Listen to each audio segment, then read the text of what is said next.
जी नमस्ते सत्येंद्र जी। जीवन का उद्देश्य क्या है? देखिए साहब, आप तो बहुत बड़े फिलोसफर और थिंकर खुद हो।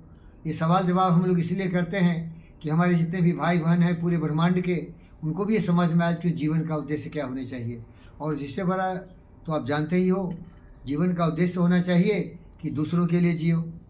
विचार लो कि मृत्यु हो न मृत्यु से डरो, कभी मरो परंतु यो मरो की याद जो करे सभी। हुई नो सुमृत तो वृथा मरे वृथा जिए, मरा वही वही जो जिया न आपके लिए। यही पशु प्रवृत्ति है कि आप ही चरे, वही मनुष्य है जो मनुष्य के लिए मरे। उसी महान की कथा सरस्वती बखानती, उसी उदार से सृष्टि जय जयकार करती। उसी का पूरे नामो निशान धरती पर रह जाता है, जो परोपकार के लिए सूर्य की तरह चमकता है, जल के भी हवा की तरह बहता है, जो दूसरे को ऑक्सीजन देता है, सरिता की तरह बहता है, जो लोगों को पानी देता है, वृक्ष की तरह जो फूल फल दे के मनुष्य को जीवन जीते सिखाता है, साग सब्जियों की तरह जिसके लिए जीवन दानी बनता है, उस धान के खेत की तरह, वो मरुए की खेत की तरह, गेहूं की तरह जो खुद उपजता है, समाप्त हो जाता है, लेकिन हमारे जीव जंतुओं को, हमारे लोगों को जीवन देता है।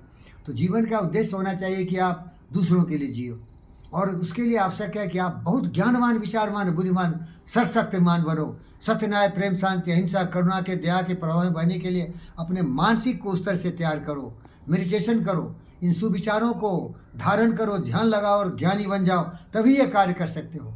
जो स्वार्थी पशु प्रवृत्ति वाला व्यक्ति है, स्वार्थ के अलावा कुछ नहीं जानता है, जंगली जानवर है वो। इसीलिए हमारा दोस्त लॉन्गफेलो लिखा, in this world In this broad world, field of battle, broad field of battle, in the bivouac of life, in the bivouac of life, be not a drum-driven cattle, be not a drum-driven cat, be a hero in the strife. be a hero in the And strife. hero कौन है?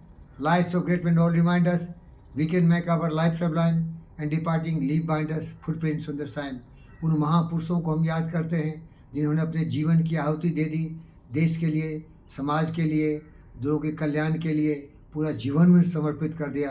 तो वही व्यक्ति अमर होता है जो निस्वार्थ हो, और जो सबसे बड़ा ज्ञानी हो, जिसने साधना तपस्या करके बुद्ध का ज्ञान हासिल किया हो, जो न्यूटन, आइंस्टाइन, स्टीफन हॉकिंग की तरह सोचा हो, जो एडिसन की तरह, हेनरी फोर्ड की तरह, और जितने भी हमारे महान वैज्ञानिक हुए, आज दुनिया को बेहतर बनाए हैं, साधना किया है। और विपरीत क्या है? वो स्वार्थी, जो स्वार्थी हो, हिटलर की तरह दुनिया को जलाया, अलेक्जेंडर की तरह दुनिया को अपने विश्वविजयी बनने के लिए, सपने के लिए पूरे दुनिया को जला दिया। और आज भी जिंग जोंग जोंग फोंग फेंग फेंग, हेलेंस्की, जेलेंस्की, फिलेंस्की, कुल्की कुर्की कुर्की बोलूँगा तो शर्म आती है। ऐसे स्वार्थी लोग हैं, ये अपने अहंकार के लिए दुनिया को जला देना चाहते हैं। समझ में आ गया? जीवन का उद्देश्य होता है दीपक की तरह खुद जलो, लेकिन दूसरे को प्रकाश फैलाओ। ओम शांति।